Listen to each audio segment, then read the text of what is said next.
Don't scratch your eyes. We're out the Carabao Cup to a championship team. Bournemouth, our opposition. Bournemouth, a good team. They are top of the championship. Gattuso's their manager. Of course, they've got Gaspar, our former man, playing for them. But we won the first leg 2-0. And then in the reverse game, away from home, this happened. Gaspar got two. Valet just tore us a new one. This French 21-year-old who they signed from Saint Etienne for £30 million. He's rather good. With this result, we're out the Carabao Cup, which I am sad about. If you thought our form was miraculously going to turn around between episodes and the slow start to the season was going to cease, bad news, not exactly how things are going around. And to make things worse, today I decided it'd be a good day to take on Tottenham and Liverpool. This could be a terrible idea.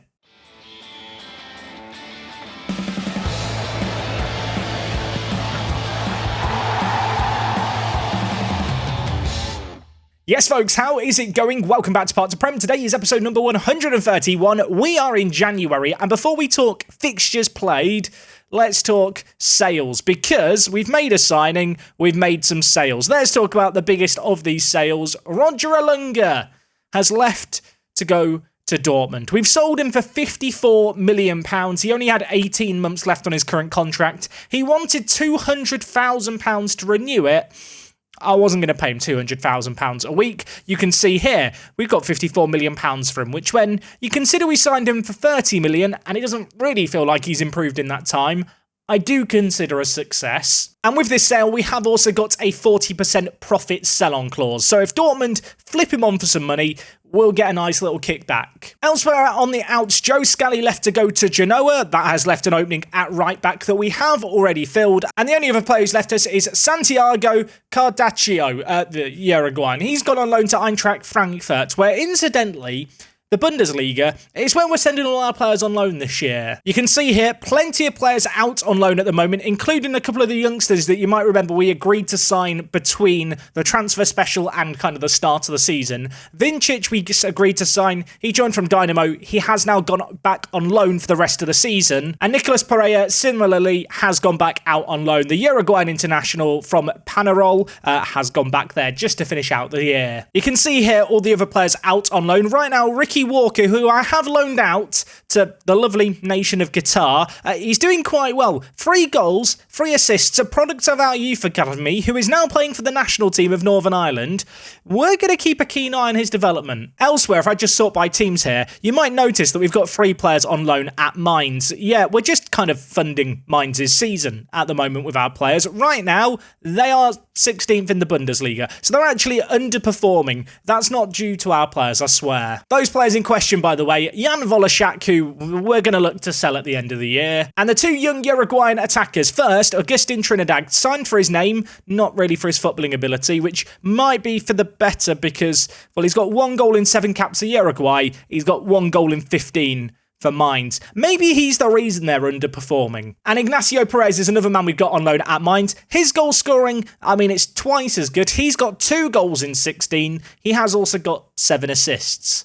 For what it's worth, which, to be honest, it doesn't really feel like it's worth anything. Anyway, I did already allude to it. With Scally leaving the club, I needed to get in a backup fullback option. Joe Scally had been kicking up a bit of a fuss, and in the end, I decided to pick up Juan Fernando Gordillo. This man, Mexican international, friend of Alanis, super consistent, loves important matches. He comes in to be this emergency fullback option for us. Of course, Scally, aged 36, wasn't really getting any younger, and Juan here is a player who I had my eye on for a while.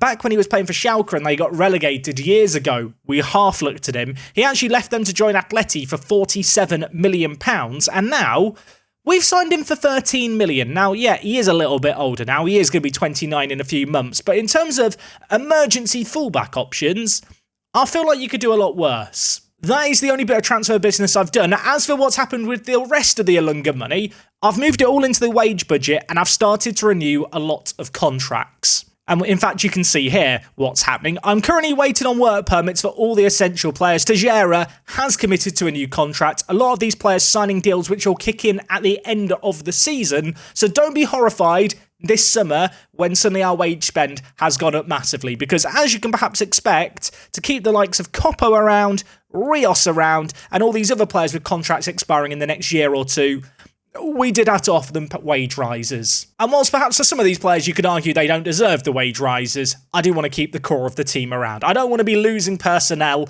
Obviously, I've talked about this before, but at the end of save games, I do resign. We do go into the future and see what happens with the teams.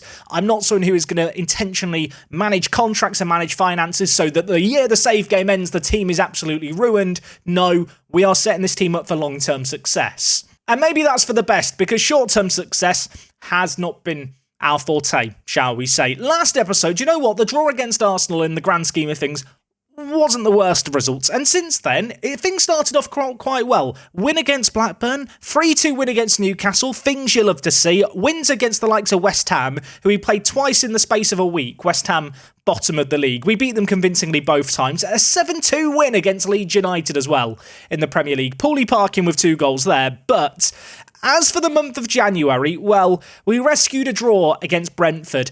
This is the kind of game where you draw the game, but it still just kind of feels like a loss because of how the game played out. We had an XG of 4.09. It took a last-minute corner for us to get a goal. Alanis, 5.9 rating. It might be the worst performance he's ever had in a Guernsey shirt. Like I already mentioned, Carabao Cup, things started off quite well. 2-0 win in the first leg, to the point where I thought, well, I'm not going to need to worry about the second leg. We don't need to do it in a video.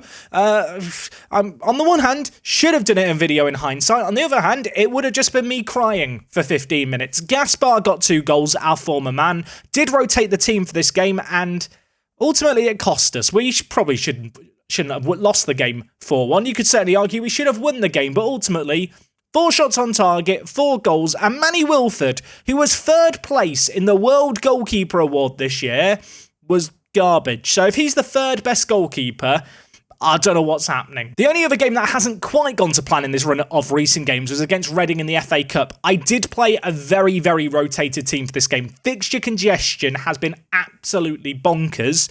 Truth be told, we were lucky to rescue even a point in this game. I say a point, the draw. It's a cup game. You don't get a point for drawing in the FA Cup, funnily enough. Alanis scored late on. That was nice, but it didn't really ease any of my nerves, and in fact, with us now having an FA Cup 3rd round replay, our already rammed schedule looks even more rammed. Now, naturally, you're probably wondering what's the plan today. Well, I've already kind of mentioned it. We're going to do this Liverpool game first. They are in 2nd, we are in 8th, and then we're going to come back and take on Tottenham. I planned all of this out back when Tottenham were doing well. They've not won in their last 5 games, and in fact, if we were to win our game in hand, we would go above them. For all our patchy form, in the league we've been better than we have been. That said, we are still in 8th, but with our game in hand, suddenly the Champions League feels attainable. And in fact, when you realise that Manchester United have played 2 more games than us and are 8 points clear, I want to say this with some confidence.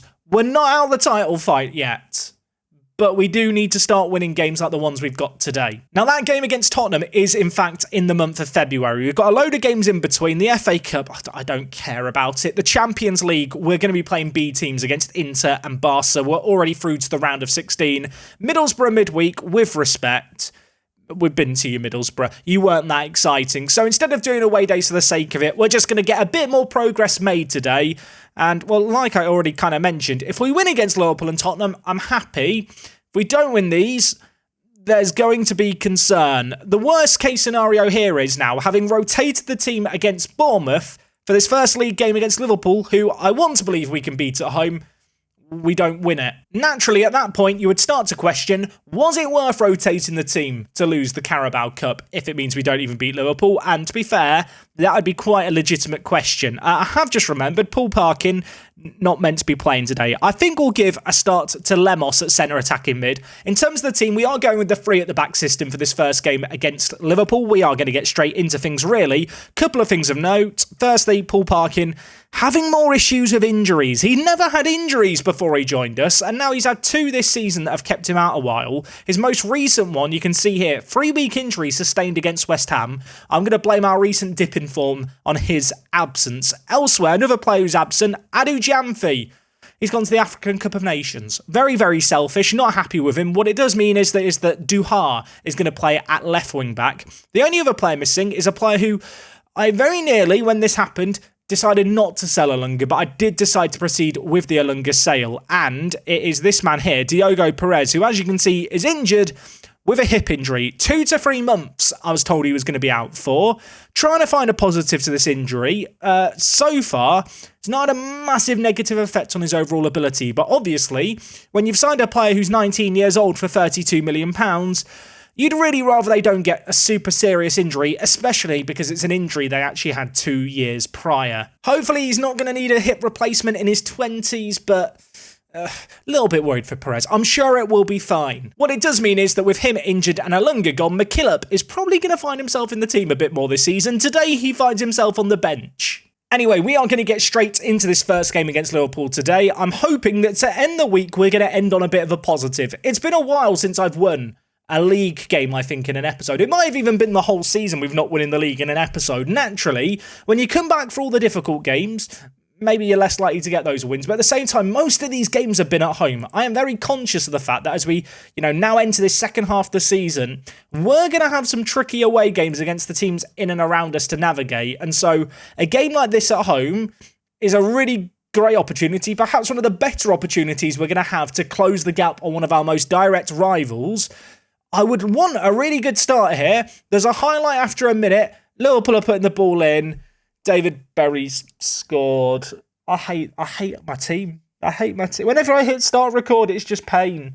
I mean, what do you say about this? It's a throw into Hiroshi. He lays it back. It's crossed in, and then Berry just heads it goalwards. The clean sheet lasted less than 2 minutes. If you're wondering about David Berry, 20 years old, and it's his 3rd goal of the season. It's only his 3rd start today. And Liverpool playing a rotated team as well. That is just salt in the wound. Might be early, demand more, because that served us so well this season in the league. They've got another chance here. I'm not enjoying this. Endrick lays it back wide. Is the ball going to find its way into the box? It is. Mansilla, who got the assist for the first goal, has left the woodwork shaking. Is it too premature to go to the 4-2-3-1? I've decided to go with the more defensive system, and, well, when you concede in the first 2 minutes, it's not ideal. When you see Endrick through 1-on-1, it's also less than ideal. Good news, though, Manny Wilford has made a save today. Already a better performance than his last game against Bournemouth. Okay, Mertes with the ball at the back, looking to play it forward. Gray lays it wide to Hiroshi. I am conscious of the fact that Liverpool, with this 4-4-2, are letting their wing-backs overlap a little bit, doubling up potentially on our own wing-backs who don't have the liberty of another attack in mid.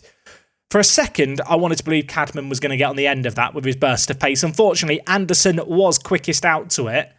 25 minutes gone here. We've not really created enough in this game. Still waiting for our first shot on target. We are edging out possession, but possession isn't worth a great deal. Goals are what we need, and with De Gea forgetting the football exists, goals might be hard to come by. They're on the attack again. I'm not enjoying this. I'm not having fun. Mertes lays it inside to Gray. He's going to hold it up nicely. Plays a ball through to Endrick, which is ridiculous.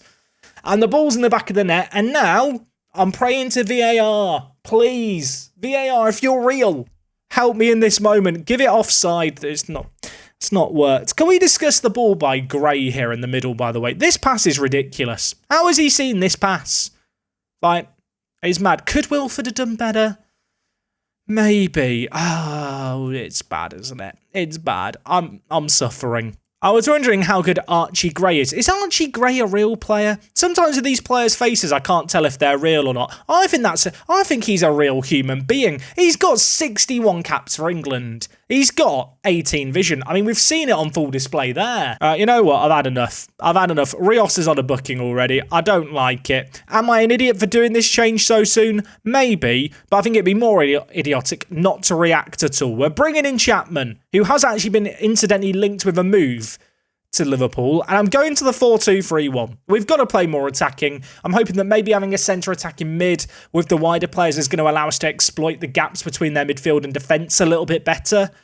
We got to change something up here. We're having possession. We're not doing anything with it. Could there be a late goal to spur a comeback before half-time? Maybe? No's the answer. It's 2-0 at the break. I'm throwing a water bottle. 60% of the ball and you're letting yourself down appears to lack self-belief. What is this all about? Look, Go out there, make a difference. I've thrown a water bottle, now I've cheered them all up.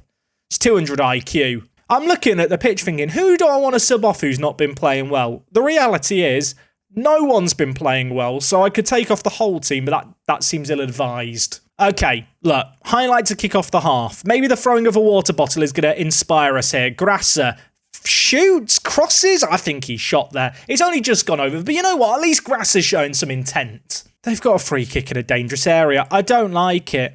Uedreogo, who I think is a real player. I think he starts playing in the Bundesliga. He's kicked it straight at the wall. Ball's not away from danger, though. Lemos is going to win it. Can we counter? Chapman, run, mate. Run. Run, Forrest. Run, Chapman. He gives it to Cadman. It's all the men linking up. There's more men in the middle. Cadman just goes on his own and does that. What are you doing?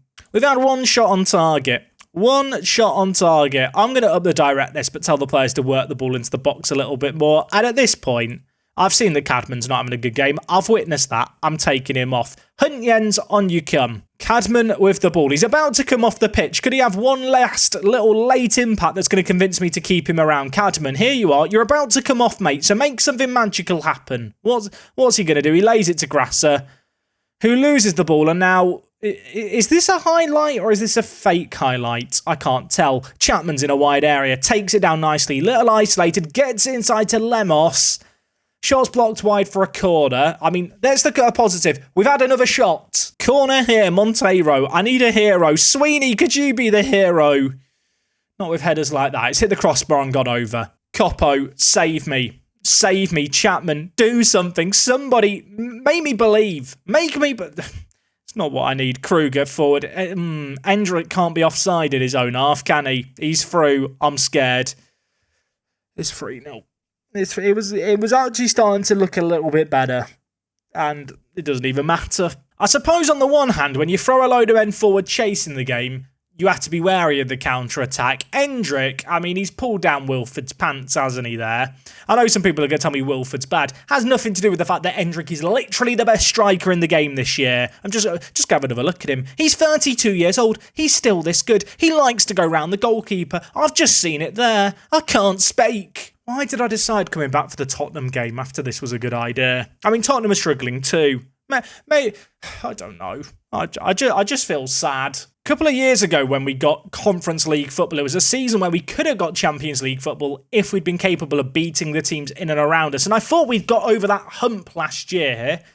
What we're quickly learning this year, with every episode it feels like, is whenever I'm taking on the teams fighting for the Champions League spots, we just don't have enough about us. We don't seem to create enough. If we do create stuff, we look leaky at the back. For all the moments and opportunities we have where we look golden, we just kind of shoot ourselves in the foot repeatedly, it appears. I mean, Alanis is at the crossbar, but I can't even get excited about it. I feel like this game here is the final nail in the coffin of my hopes and dreams of a top 4 finish. We have to beat Tottenham in the next game. Otherwise, the only way we're going to get European football, at least in the Champions League, is going to be by retaining the Champions League. And... well, let's be honest, when you're only in the round of 16, you can't really get carried away thinking you're going to win the Champions League, but that might be our only route to success, unless we're going to score 2 more goals in the next 6 minutes, because Lemos has scored there. As I kind of spill out just an internal monologue aloud about how sad and sorry I feel for myself, the players, they're not feeling sorry for themselves. Lemos shoots. Don't know what their keeper's doing. Not going to question it. I mean, the first half, we lost 2-0. Second half, 1-1 draw. I consider that a success, he says, as they're on the attack. I mean, if we get another goal back here, it could happen. Unfortunately, Endrick is in our box, and Zosimo's there. It's blocked. Mansilla, get me out the game. Let me leave. What a sad little life, Liverpool. What a sad... go on, make it 5th. You've ruined my day. Headed wide. Get me out. I want to leave. I've said that twice now. I just want this to end. Full time. We've been embarrassed. Does 4-1 flatter them? Maybe. I mean, Coppo's got a 6.0 rating. Coppo, the reliable players, when Coppo and Rios are playing badly, that's a problem. I really thought at half-time, having thrown a water bottle, it was going to make everything better. No, that's not how it's played out. I mean, I'm trying to find a positive here. Bad news. That was the game in hand that I talked about earlier. I mean, we are still ahead of Man City, so take that for what you will. I do feel like it is worth reiterating just how tight the league is. Like, I'm feeling quite sorry for myself because we're never winning these games, which I need to win to be in the title fight. But if we can keep doing what we're doing, because everyone else is kind of slipping up against one another, European football is still on the cards. I shouldn't get as dramatic as I am being. We are only 6 points behind Chelsea and a whole lot of goal difference, mind you. Yeah, I don't know how to feel. I mean, the Premier League's just very close. In this save game, I don't feel like there's a massive gap between the really great teams and, well, ourselves and Man City, the not-so-great teams. Look, Man City's media prediction was 4th. They're in 9th. Ours was 3rd. We're in 8th. So we're having just as good a season as them. I suppose in their defence, they never spent all the money that I bought Paul Parkin for. In fact, the only signing they made of real note this year is Agustin Diaz, who they've signed for 42 million. Sorry, 42 million for this. You know what? The fact that they're only just behind us is almost embarrassing. Reading in 2 days' time, into 2 days after that, Middlesbrough 3 days after that. This fixture scheduling is actually horrific. Who organised this? Who hurt me? Why am I playing 4 games in 7 days? I'm going to go calm down. We're going to the Tottenham Hotspur Stadium. I pray things are going better when I return. No injuries would be nice. There's hope for that. Apologies, Tottenham fans. We're not doing your game. So if you were really excited to see Tottenham, no, it gets worse. Arsenal, FA Cup 4th round. We navigated the game against Reading, and well, the game has gifted us with an extra fixture to add to the calendar. Now, since we played Liverpool, I've been rotating the team very, very heavily for matches, trying to manage minutes as best we can, and to be honest, the results have been quite good. 5-0 against Championship Reading, perhaps to be expected. 3-1 against Inter Milan was really good. You can see just looking at the starting 11 here, we really heavily rotated the team, got off to a slow start, but from there responded nicely. Inter did nothing as this game went on. Really nice to see Sula get man of the match in this game. Sula has actually been developing, I feel like, quite a lot. Don't let the red arrows on his profile here deceive you. Since this man joined the club, we have seen significant improvements from him in the last kind of 2.5 years, to the point where he has now agreed to sign a contract. Bad news, £135,000 a week, which is very, very steep. It's perhaps the worst contract I've had to give out to the number of players who have signed new deals, but ultimately it does tie down one of our best youngsters, and I'm very curious to see what kind of potential he might have longer term. He is still only just turning 21. So Sula was inspiring in that game there. What was less inspiring was the win against Middlesbrough. Cadman with the all-important goal.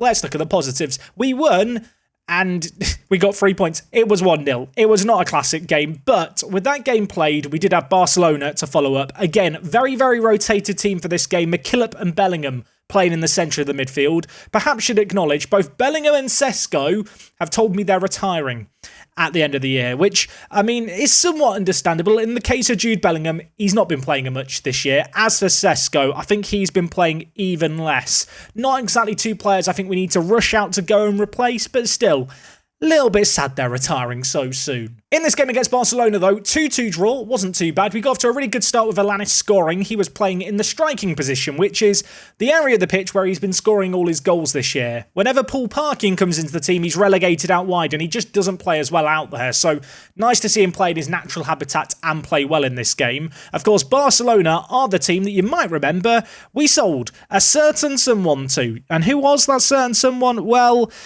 he was playing at centre-back for them. He was playing at centre-back. Alexander Kovacevic. I didn't know what to do with him. Everton didn't know what to do with him. Apparently Barca don't know what to do with him either. They're playing this guy at centre-back. They signed him for £30 million. 2 goals, 1 assist, 6.87 rating. I'm not sure I would start him at centre-back, but you know what? Who am I to judge? With that draw, though, we did secure top spots in this Champions League kind of group stage, which means that we do enter in at a slightly later knockout round, which is nice. In terms of the other teams that made it through, some familiar faces here. Bayern, who of course we played last year and demolished last year on 2 occasions.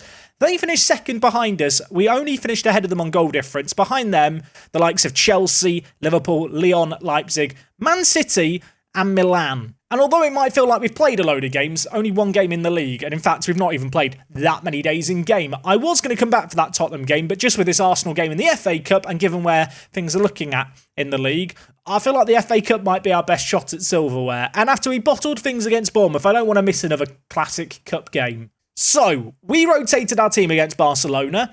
Arsenal had to play on that same day. They should be a lot more tired than us, at least that's the theory. Now, going into this game, we are going to be going with the 4-2-3-1. I've had enough of playing conservative. I've had enough of playing the more defensive free centre-back formation.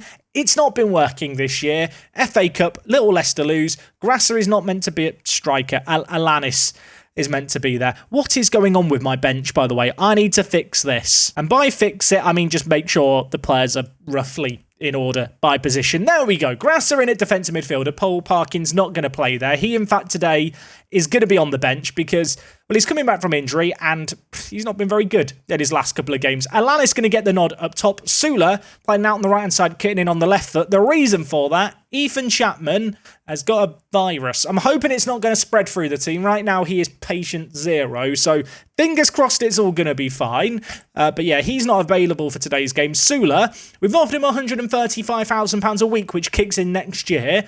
Would love to see him in the next kind of half a season prove that he is going to be worth that kind of money. At centre-back, I am going with Copo and Rios. Elsewhere, Godillo is going to be playing at left-back. He's right-footed, so this isn't exactly where I want to play him. But unfortunately, Jamfi is still at AFCON, and elsewhere, Dehar has been playing rather a lot of football, to the point where I kind of feel bad for him. In fact, you can see here, in the month of January, we've had a lot of games, haven't we? We have had, 9 games in the month of January so far? He's played 8 of them. And having already played 8 games this month, he deserves a rest. As for Arsenal, their media prediction was second. They're now all of a sudden up in second. Remember last episode when we were talking about them struggling? Gives you an idea of how quickly things can change. I want to win this game. Their players, I mean, you can see from the condition here, some of them are struggling. Let's see if we can really press home an advantage against some tiring legs and potentially get the kind of result that could turn around our season. I will say now, if we lose this game, I don't know what to think. I feel like sometimes in Football Manager you can get unlucky, you just don't really get that momentum going. There's nothing too radically different with our team compared to previous seasons. It's not like we've changed things up too much. Maybe last year was a fluke. Maybe last year we just rid on morale and momentum and players being young and exciting. JV is starting at right attacking mid. Sound the alarm. Should I be scared? Just looking at our old friend JV, who of course we sold for £80 million. He's made 10 appearances for Arsenal this year. He's had 1 start and 9 sub appearances. He's not done very well when they've brought him on. He's on £170,000 a week. He is robbing them blind. And we robbed them blind for £80 million. I mean, I say all of this. He'll probably now score against us. I hope not. We'll keep a close eye on JV wherever he is. Where is JV? Has anyone seen JV? Is that JV? I found him. He's just the smallest player on the pitch. Right. His name's above his head. Keep an eye out for him. Hoping we can have a more entertaining game than the last game we played against Arsenal. I feel like we've got to make up for the league game where there was no highlight in the first half. Good news. There has been a highlight already inside this first 5 minutes. Bad news. Arsenal have the ball. They're bringing it forward. And it's 1-0. Please be offside. Okay, it's offside. It's offside. Breathe a sigh of relief. I was getting deja vu there because the amount of times this season we concede in the first 5 minutes is too high. There's another highlight right away. Nobody liked this. I'm not enjoying this. Godillo is going to dink it towards Cadman, who can't quite get there. Of course, if we lose this game here, out of the Carabao Cup, out of the FA Cup, we will suddenly only have the League and the Champions League to focus on. And given the fact we're skipping around in the Champions League, it might afford our players some respite. In a bizarre way, maybe losing this game here is not the worst idea. What has Copo done? What? I can't be held responsible for that. I can't be. Can we discuss this? I mean, Correa plays the ball in, it's headed, and then Copo doesn't head it. Correa then keeps it in play, rolls the ball with his left foot, and then it deflects off Godillo and goes in.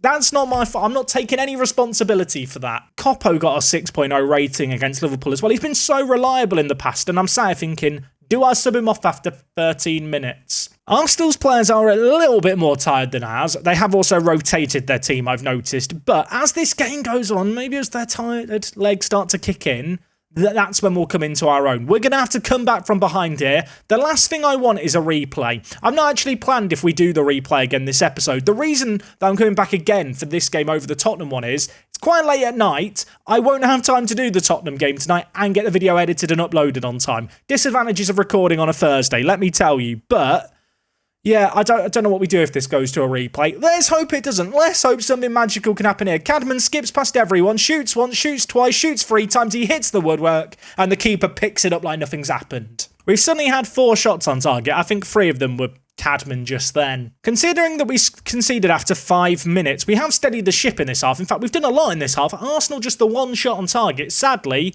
their shot rippled in the back of the net, and now we have a corner to deal with. JV's over it. Don't hurt me. Please. Okay, we got it away. Everything's fine. Correa, Merritt. Okay, it's not fine. They've hit the crossbar. Half-time in this game, 1-0 Arsenal. This isn't what I came back for. Okay, you know what? We've played the 4-2-3-1. We'll let this highlight play out of us. We've played the 4-2-3-1. We've played a 3-5-2. I know there's a third tactical slot that still has a system in it. And the system that's still in it, I think, is the 4-2-4 that we used back in the National League.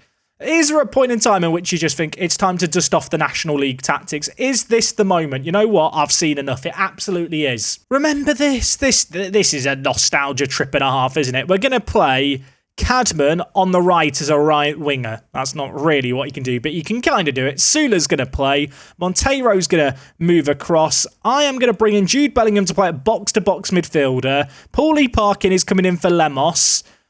And we're going to play Alanis as a pressing forward. Is it wise to dust off a tactic that you've not used since the National League? Probably not, but at this point I'm sick of seeing whatever we've been seeing from the team. This system, years ago, guaranteed goals. Let's hope for some entertainment in the next 40 minutes.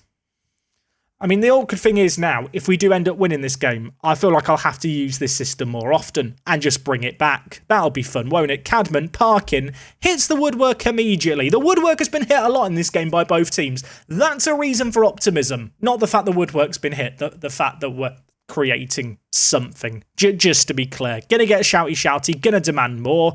We are gonna leave ourselves more open at the back. This is a system designed for, well, just lumping the ball forward. I need some more lumping.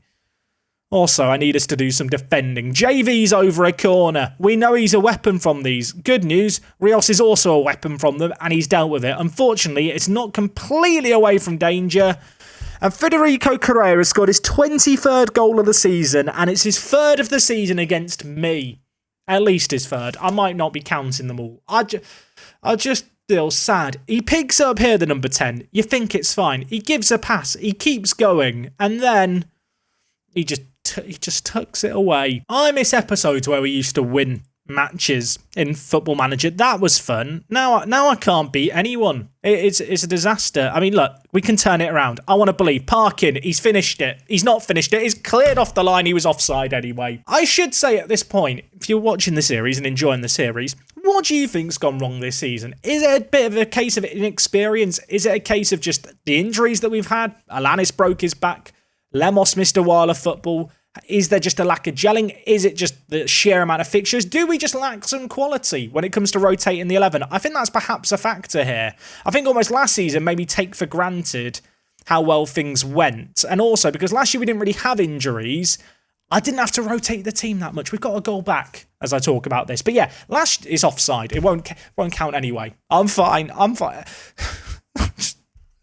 I can't celebrate anything. I can't...